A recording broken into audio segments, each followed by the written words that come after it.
Right boys, so we've been hitting the books pretty hard in search of truth around what is the optimal diet for humans. So we've spoke quite a lot in previous videos analysing different books, so if you haven't seen those, I'd probably go and check those out. I have mentioned this author in this book before, but in today's video we're going to talk about Nutrition and Physical Degeneration by Weston A. Now this plus the book Pottinger's Cats kind of lays the foundation of my belief on what the truth is about diet. So we've spoke about this before, but this is just going to be a quick summary on the main points I learned from this book, and a lot of them are ones we've covered before, so I'm going to go through quite quickly and then I can just tick this off the list and give this book away, so we've extracted the information from it. So this is what I've learned from this book, Nutrition and Physical Degeneration by Weston A. So Weston A. And Pottinger, those two books kind of form the OG basis of what we're talking about. So that's basically the foundation. I'll just give you a brief rundown of who Weston A. was and why this book sort of came about, and then that will kind of give you an idea. Weston A. was a dentist and researcher who travelled the world in the 1930s studying the diets and health of indigenous peoples, culminating in his book Nutrition and Physical Degeneration. The book argues that traditional diets rich in whole foods contributed to optimal health and dental structure among indigenous populations, contrasting with the degenerative effects of modern processed foods. So that's what this book is. It's a compilation of what he learned from travelling around the world looking at these indigenous populations, and it's full of pictures, and it'll be like pictures of bone structure, jaw shape, teeth. It's very detailed, and there's, considering when it was made, the pictures are really good, and there's loads of contrasting images, and you can kind of see the difference between what a healthy diet, a traditional diet, and what a Western diet does. And it's a stark contrast, and you've got the pictures to look at. So let's get into the bullet point list of what I learned from that book. And considering the size of it and what it's aiming to achieve, it was quite an easy book to read and distill the information down. Some books, you're all over the place and you can't quite tell what the author's telling you. With this book, it's very easy. It's like, this is what I've learned and this is the outcome, and this is the practical steps you should take. Number 1, Western diets are shit. So that's processed foods high in sugar that stay on the shelves for a long time, not single ingredient. So we kind of know that, and that's the foundation of our belief about food now. I think most of us can kind of agree with that. Traditional diets are good. So that's your two options. You're either eating a Western diet or a standard American diet, and I love the fact the acronym for that is SAD. Standard American diet equals SAD. Traditional diets are good. So if you eat, this is what he found. He travelled around the world, he saw people eating processed foods and people eating natural single ingredient foods as found in nature, and that was what he come to the conclusion of. And not only the conclusion, it was like that's what the evidence was presenting him. So you look at the pictures in the book, and somebody eating processed food has teeth, because he was a dentist, has their teeth is like formed crooked and haven't formed correctly. And then you look at some of the teeth of the indigenous people, they're like the model you would get on the picture. You know when you go to the dentist and it's always some woman or some dude with like shiny white teeth? These indigenous people have got perfect teeth, and it's quite impressive. You'd assume, because they're not like using toothpaste and toothbrushes like we are, that their teeth would be bad, but they're in perfect condition. And that's how nature intended the foods they're eating. Your teeth are perfectly designed to deal with that. So whereas processed sugary foods are going to create all kinds of problems for your teeth and your health in general. Point number 2, reduce consumption of sugar to an absolute minimum. So we've spoke about this before. Sugar causes a lot of issues, so reduce your intake of sugar to the lowest amount possible, and this is refined sugar. With sugars that are naturally occurring, like in fruit, it's not so bad. Eat fresh fruits, vegetables and dark green leaves. So that's his recommendation on what real food is and what to eat. So I think that's pretty sound, we can all agree on that.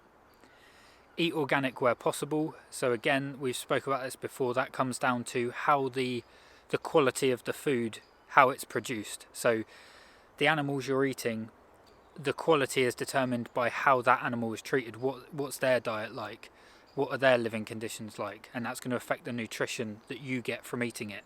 The same with plants. If a plant's growing and it's getting sprayed with pesticides in nutrient depleted soils, well, that's the kind of food you're getting. So quality of food, and that's determined by, is it organic or not. And if it's animals, is it grass fed, pasture raised, wild caught if it's fish. We've spoke about all this before, but it's another point that's come up in a different book. Number 5, have a garden that you grow your own veg in to avoid pesticides. Now, this is kind of like a less practical piece of advice or actionable step, because I have an allotment and I grow things like flowers and fruit and some veg, and it's a ball ache. It's a pain in the arse, and the amount of effort you've got to put in to get the return of the kind of food you need is quite a lot. So I would say on a return on investment kind of basis, and how much time you've got to put in, just buy organic food, because the amount of time you'll spend growing your food is going to outweigh what it would cost you. So if you had to pay yourself by the hour to grow your own food, it's not cost effective, so just buy organic food.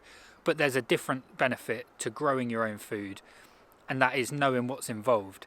So you kind of appreciate when you get an organic carrot from your supermarket, you appreciate what's gone into that, because I've tried to grow carrots or other types of veg, and then they get like carrot fly eats all your carrots, and it's a pain. So that would be the benefit I would gain from having a garden, but he's saying do it to avoid pesticides, but I would just buy organic to do that.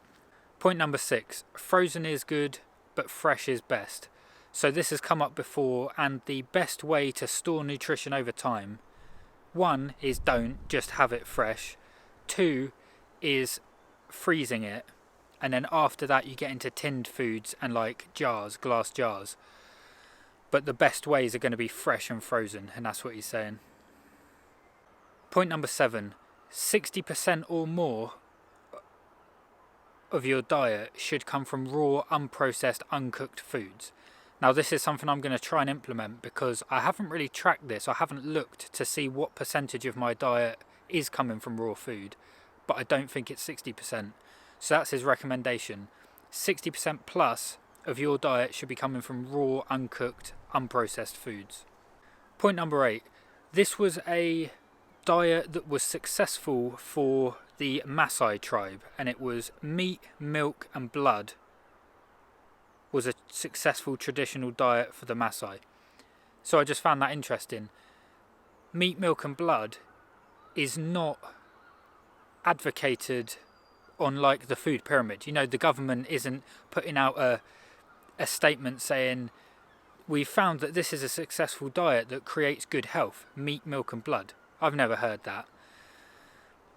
But for the Masai tribe, that is a successful diet. So that's interesting to bear in mind, because I could live off of that, meat, milk and blood. I could just go and source that and have that as my diet, but most people aren't doing that. They're eating the standard American diet or the Western diet. So that's the difference. That's the contrast between standard American and traditional.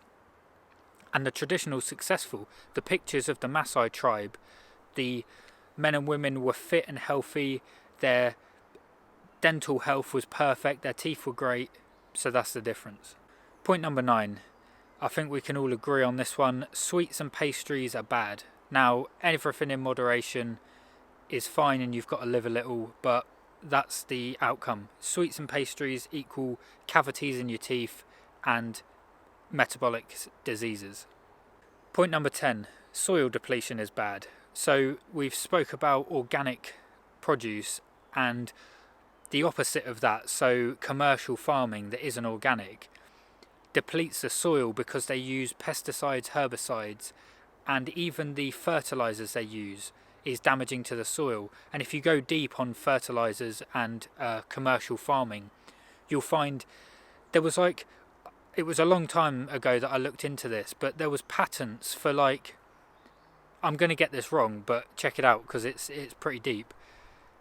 They like, napalm is like a really dodgy substance. There was something, and it was chemicals used in either World War One or World War Two, and they produced a load of it for like something sketchy like gunpowder, and then they realised they could use it to fertilise the soil, and then it depleted the soil real bad. Anyway, none of that made any sense, so do your own research on that. But what I'm saying is, some of the commercial farming practices are horrendous, and they just deplete the soil. And the soil is like alive with little, it's like our gut microbiome. There's little bacteria that live in there, and obviously you've got the worms and stuff that churn the soil up, and that balance has been created by nature to keep everything moving. So when a tree falls down, fungus is going to break it down, microbes are going to break that down, and then that becomes the food for the next plant that grows through it. But if you're chucking this napalm chemical, this fertilizer that adds nutrition, or it just adds nitrogen, because plants need nitrogen. Certain plants, obviously there's different balances of nutrients that they need, and I don't think nitrogen's a nutrient, but like I say, this isn't my field of expertise. Nothing is really, I'm just a guy on YouTube, but I have looked into it, and it adds like nitrogen to the soil, but at the expense of killing all of these microbes, and that's soil depletion, and that's really bad. So that was a point made in the book. That was such a ramble, I do apologise for that one. Point number 11. Prepare for having children well in advance by eating well. In several agricultural tribes in Africa, girls were fed on special foods 6 months before marriage, and the foods were animal products, high quality dairy and seafood. So I find this interesting, and this is definitely, I don't have kids yet, but this is definitely something I'm going to do. It surprises me that people don't kind of anticipate having kids. I mean, if your children aren't planned, then it's a different story, but if you know you're going to have kids, I would imagine that having a period, obviously you want to try and eat as healthy as possible all the time anyway, but having a period leading up to sort of getting pregnant, that you would be very conscious about what you're eating and what your partner's eating. And it mentions here that it's normally the women that are, their diets are changed and they're fed, because if you're in a tribe and certain foods aren't as available, that's why they're not saying that our diet's like shit all the time and then we need to supplement it just because this woman's getting pregnant. But if you're in a tribe and you know that that woman's just got married and there's a chance she's going to have children, the tribe would kind of prioritize her nutritional needs. And I think that just makes a lot of sense. And in our society, it just seems like we eat our normal diet, we eat our Western standard American diet that's shit, get pregnant and wonder why there are kind of like, if there are issues in childbirth or with the child. And I just think, well, prioritise health. But they mention mainly it's the girls and the women that are fed on different diets. But in some cases, men were too. And I just think that makes sense. You want both you and your partner to be as healthy as possible when conceiving a child. So that just made a lot of sense to me. And it doesn't seem like something we do in our society. And even, like, you'll see pregnant women working in quite masculine jobs quite far into their pregnancy. And I just think, like, for example, in my job as a delivery driver, one of the girls is pregnant like in the yard with vans driving around, and I just think it's a dangerous environment. Yeah, I don't know, I just think our society doesn't value the pregnant mother and the process of pregnancy quite as it should, because all it values is you've got to pay your bills. So if your wife or your partner has to keep their job right up until they have children, then that's what they got to do. So I don't know if I quite agree with that, but that was just a point in the book. Point number 12. Space children 4 years apart. Oh, right. Okay. Yeah, this one's going to be a bit controversial, but I'm just putting out the information that was in the book. So obviously it was written quite a while ago, and he's talking about different cultures. And I mean, I'm open-minded to everything. I don't tend to think, oh, that's weird. But space children 4 years apart. So the reason for that is, obviously, if you're producing another life and you're like growing another human to 9 months old, that is going to deplete your body of a lot of nutrition. That's why the previous point was to front load nutrition before pregnancy. And then this is kind of like saying you've got to regain that nutrition after pregnancy. So it's saying space children 4 years apart, because having a child depletes your body of a lot of nutrition. And I'm pretty sure that's why in some cultures they like eat the placenta that comes out, the afterbirth that comes out with a child, because that's full of stem cells. And even now, like, stem cell research uses umbilical cord and placenta cells as the stem cells, so they're seeing the value in it. But they would eat that or consume it so they can replenish some of the lost nutrition. But you think you've grown a small life to 9 months old, that's going to deplete your body. So they're saying you've got to give, the woman has to give themselves 4 years of eating healthy food and like gaining energy again before they have children. So that probably makes logical sense. This next bit is the controversial bit. Multiple wives is the solution to that. Plural wife system in Africa. Right, yeah. So they would say if you have multiple wives, you can have a child with your first wife, and then you don't, because you don't want to deplete her fully of like life force essentially, she can then not have children for 4 years. But you can have, if you want multiple children, you have another wife and then she gets pregnant. So that might seem primitive or a bit weird to our Western mind, but that's actually more advanced if it's true, if the information is true that a child depletes like a woman of energy and of life force, I guess, then they're more advanced than we are. It sounds primitive, but then they're way ahead because they're not burdening their women with multiple children. So if you have a wife and you have 4 children, like one after the other, there is, I don't know, I don't have an opinion on this really. I think it would make sense that if you're having 4 children back to back, that's going to deplete you of some sort of life force. So that seems quite advanced to me, not burdening women with multiple children one after the other. So that's a controversial point for you. It might not be that controversial, maybe you lot are all open-minded, but yeah, let me know in the comments what you think about that. And if I explained it well, did I make that make sense? Point number 13, this is another interesting one, again to do with childbirth, and it is don't clean your baby for 2 weeks after birth. So modern babies are like straight away you give birth and then they clean them, and it's always like, I mean, I'm not a midwife, so I don't know what the deal is, but I'm guessing even just washing your hands with a bar of soap, there's chemicals and irritant, like there's chemicals that might irritate your hands. And I'm sure they'll be cleaning babies with like antiseptic stuff. I don't really know how it works, but the point is that sometimes babies get like a rash. I think this is a common thing. Babies getting a rash like straight after birth, and it's because they're cleaning all of this, like cleaning them with cleaning products, and they're cleaning off beneficial like residue. So in our gut we have a gut microbiome, which is a little community of bacteria that live within us. So they're like a symbiotic relationship with us. They help us digest our food and things like that. And that can be affected by things like antibiotics. You can take antibiotics and kill those beneficial bacteria.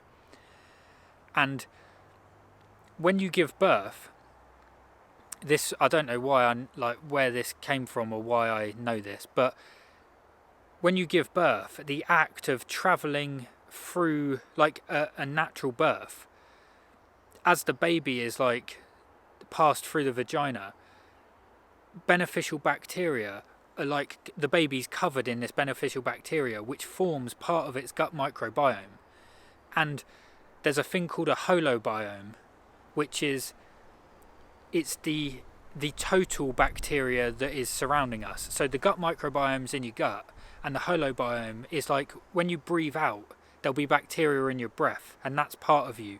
On your skin, this is all dead skin, and there'll be like bacteria living on your skin. So that all of this is you. Even in your scalp, like you're basically a walking ball of bacteria, and that is your holobiome. Now, if you give birth via a cesarean section, the baby isn't going to pick up that beneficial bacteria, and that forms part of its immune system. So some babies that are delivered via cesarean are like lacking in immune, they might have eczema or food intolerances, and apparently this is a cause of that. So just so I make this point correctly, I've like done a bit of research and I'll just read it off the notes. The beneficial transfer of bacteria from mother to baby during childbirth, particularly as the baby passes through the vaginal canal, is referred to as vaginal seeding or microbial seeding. This process exposes the newborn to a variety of beneficial bacteria from the mother's birth canal, which can help kickstart the development of the baby's microbiome, the community of microorganisms that live in and on the human body and play a crucial role in various aspects of health and immunity. A holobiome is a term used to describe the entirety of an organism's microbiome, including all the microorganisms that inhabit its body, both internally and externally. It encompasses bacteria, fungi, viruses, and other microorganisms that live in association with the host organism. The concept of the holobiome emphasizes the interconnectedness of the host organism and its microbial communities, and acknowledges the significant roles these microorganisms play in the host's health, development, and overall functioning. So I'll give you one example of that. I've recently had like this rash flare up on my leg. I had some life events going on and I got quite run down, and it was shingles. And shingles is kind of a re-emergence of the chickenpox virus. So you get chickenpox and you build immunity to it, and then you don't usually get chickenpox after that. But you never actually get rid of it, and it's stored in your nervous system. So I'm pretty sure chickenpox is a virus. So that would be one of the aspects of my microbiome. I've got the chickenpox virus living in my nervous system. And it's kind of like having a prisoner in a cage. So it's there, you know it's there, and there's always a guard keeping the door locked. But if you get run down, this is how shingles work. If you get run down, it's like you can no longer pay the prison guard, and he's not locking the door, and then the chickenpox gets back out, but it's shingles now instead of chickenpox. And it affects your body in kind of like lines. So you'll normally get your shingles rash will show up in lines, and that's because your nervous system comes down like roots of a tree from your brain down your spine, and they branch out in lines across the body. So I got it on my right leg, and because your nervous system comes down and branches into both legs, I didn't get it on the left leg because it was obviously locked away in that part of my nervous system, and that's where it's re-emerged. So that was just to illustrate how you have like viruses and all sorts living in your body, and that's your biome. So the point with that one is you want to try and avoid cesarean section where possible, and cleaning your baby. And this is, in the Western world, this is kind of out of your control. They just take your baby and do whatever they want with it, and I don't like the idea of that. So yeah, that's just something to bear in mind. Point number 14, and these are just some recommendations of good foods that popped up in the book. Milk, green vegetables, seafood, organs of animals, butter high in fat, and cod liver oil. So I think we're kind of getting used to these being the health promoting foods. Damn, my shoulder's like, I need to do some yoga on that shoulder, I think. Yeah, I think that's pretty, and like liver, we know that animal organs are very healthy. Point number 15, Live an active outdoor life. Sitting is bad. Sedentary life makes childbirth harder for women. Dysfunctional pelvic floor. Live outdoors. Active life equals easy childbirth with short labour. So yeah, we are quite far removed from a normal outdoor kind of living like this that a lot of tribes and traditional communities live by. And he observed that childbirth is a lot more difficult for women who live a Western, more sedentary life. And in the West, we sit a lot. We sit at home, we sit in the car, we sit at work, we sit at school, hours and hours of sitting a day. And you're sitting on your pelvic floor muscles. And when you give birth, it's the pelvic floor that's obviously doing all the work. So he observed that Western women that sit a lot and have a sedentary life struggle with childbirth, whereas traditional communities that live outdoors and are very active, and instead of sitting, they'll be like lying down or squatting. It's a different kind of muscle group that you're using, and you're not sitting on your pelvic floor muscles. Childbirth was quick, and labour times were very short. So that's worth bearing in mind. Point number 16, eat liver. We know liver's good. Liver King has taught us that. I think if Liver King's taught us one thing, that just eating liver turns you into an absolute animal and steroids are not required. If you just eat like Liver King, you'll look like Liver King. It's got to be. Point number 17, eat seafood. So the benefits of omega-3 fatty acids in seafood. Number 18 is raw milk, and this is kind of where I got the desire to get raw milk from. And if you go on the Weston A website, you can get pictures, I've showed them in previous videos, of raw milk under a microscope compared to pasteurised milk under a microscope, and then compared to blood. And the similarity between raw milk and blood is quite striking, and it just looks compatible to me, so it looks like we're meant to be drinking that. That's bro science, so do your own research on that. But yeah, raw milk, and like he's saying, you want to consume 60% or more of your diet from raw foods. And then the last point, number 19, Price Pottinger Foundation. I didn't actually check before I came out, but like I said in the beginning, Weston A. Price and Francis Pottinger, they both kind of came to the same conclusion in different ways. Pottinger did experiments with cats, feeding them raw and cooked foods. And Weston A. Price travelled the world looking at Western civilised cultures and more traditional cultures, and they both came to the same thing. You want to be eating real foods that are raw where possible. And I just wanted to make this point because I don't know if it's the same website, but there's the Price Pottinger Foundation, so they're kind of like combined. I think that's a charity or something where those two are combined. But if you go on the Weston A. Price website, there's a lot of good information, like real food information. This isn't like fad diet stuff. This is proper. So yeah, I would recommend checking that out. But anyway, we can tick that book off the list. We're pretty much getting where we want to get to with diet now.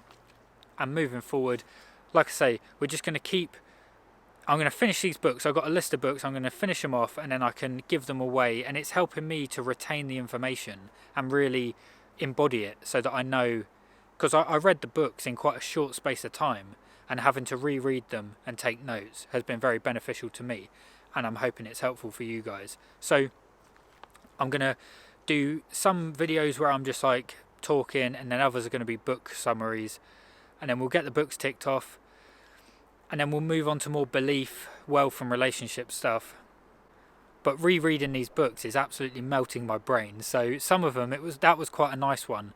I've got a book that I want to do next actually, which is The Body Keeps the Score. And I can't even pronounce the author's name. But that book is deep. That's about trauma. So we'll see. It might take me a few days to do some notes on that one. But I hope that helps. Have a good day, boys. See you tomorrow.